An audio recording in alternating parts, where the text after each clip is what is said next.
Donald Trump, वही Donald Trump जो कुछ दिन पहले तक चीन के राष्ट्रपति शी जिनपिंग की तारीफ करते नहीं थक रहे थे, जो चीन के साथ नई डील को ऐतिहासिक बता रहे थे। लेकिन सवाल ये है कि अगर रिश्ता इतना अच्छा था तो फिर ट्रंप और उनकी टीम चीन से मिला एक भी तोहफा अपने साथ अमेरिका क्यों नहीं ले गई? क्यों एयरफोर्स वन में चढ़ने से पहले चीनी गिफ्ट, बैज, फ़ोन और दूसरे सामान डस्टबिन में फेंक दिए गए? क्यों अमेरिकी अधिकारियों को अपनी निजी फ़ोन तक इस्तेमाल करने से रोका गया? और आखिर ऐसा क्या था कि दुनिया की सबसे ताकतवर टीम को चीन में बर्नर फ़ोन और फैराडे बैग लेकर चलना पड़ा? क्या अमेरिका को डर था कि चीन उनके डिवाइस हैक कर सकता है?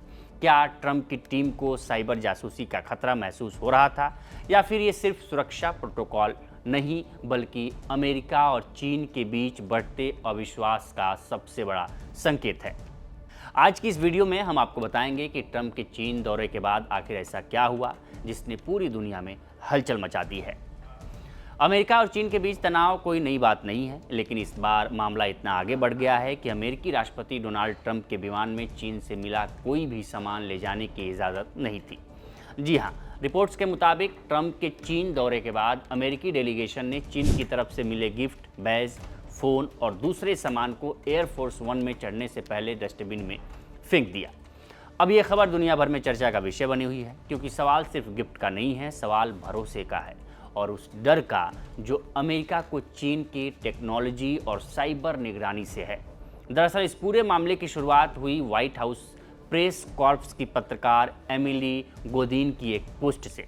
उन्होंने सोशल मीडिया प्लेटफॉर्म एक्स पर लिखा कि अमेरिकी स्टाफ ने चीन की तरफ से मिले सभी आइटम जैसे डेलीगेशन बैज, पिन, अस्थायी फ़ोन और दूसरे सामान एयरफोर्स वन में चढ़ने से पहले फेंक दिए।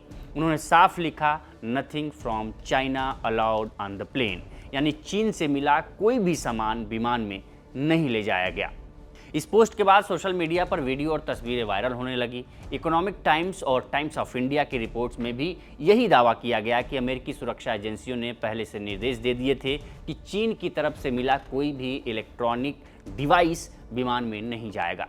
रिपोर्ट्स के मुताबिक अमेरिकी प्रतिनिधिमंडल को चीन यात्रा के दौरान अपने निजी फ़ोन इस्तेमाल करने में भी बचने को कहा गया था। इसके बजाय उन्हें बर्नर फ़ोन्स दिए गए थे।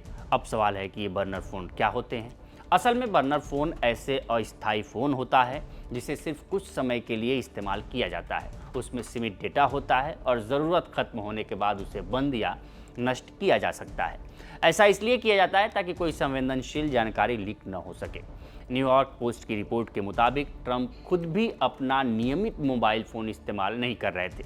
बताया गया कि उनकी सोशल मीडिया एक्टिविटी तक वाशिंगटन स्थित स्टाफ संभाल रहा था। इतना ही नहीं, रिपोर्ट्स में फ्रेडे बैग्स का भी जिक्र हुआ।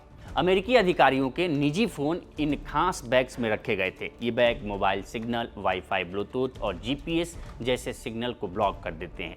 यानी अगर कोई डिवाइस ट्रैकिंग या डेटा चोरी की कोशिश करे तो वो सफल नहीं हो सकेगा।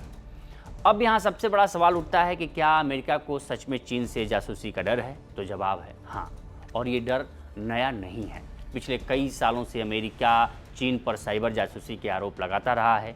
हवाई जैसी चीनी कंपनियों पर भी अमेरिका पहले गंभीर आरोप लगा चुका है। अमेरिका का दावा रहा है कि चीन टेक्नोलॉजी के जरिए डेटा इकट्ठा करता है और निगरानी करता है। हालांकि चीन हमेशा इन आरोपों से इनकार करता रहा है। डेली बिस्ट की एक रिपोर्ट के मुताबिक अमेरिकी सुरक्षा एजेंसी लंबे समय से चीन को दुनिया के सबसे बड़े साइबर खतरों में से एक मानती है। यही वजह है कि अब अमेरिका सिर्फ सैन्य स्तर पर नहीं बल्कि टेक्नोलॉजी और डेटा के मोर्चे पर भी चीन को चुनौती दे रहा। चिप वॉर, एआई की लड़ाई, डेटा सिक्योरिटी और अब ये no China item on Air Force one वाला मामला, ये दिखाता है कि दोनों देशों के बीच अविश्वास कितना बढ़ चुका है और कितना गहरा है। हालांकि अभी तक व्हाइट हाउस की तरफ से इस पूरे मामले पर कोई आधिकारिक बयान नहीं आया है, लेकिन जो तस्वीरें और रिपोर्ट सामने आई हैं उन्होंने दुनिया को एक बड़ा मैसेज ज़रूर दिया है, और वो मैसेज ये है कि अमेरिका अब चीन पर भरोसा करने के मूड में बिल्कुल नहीं दिख रहा।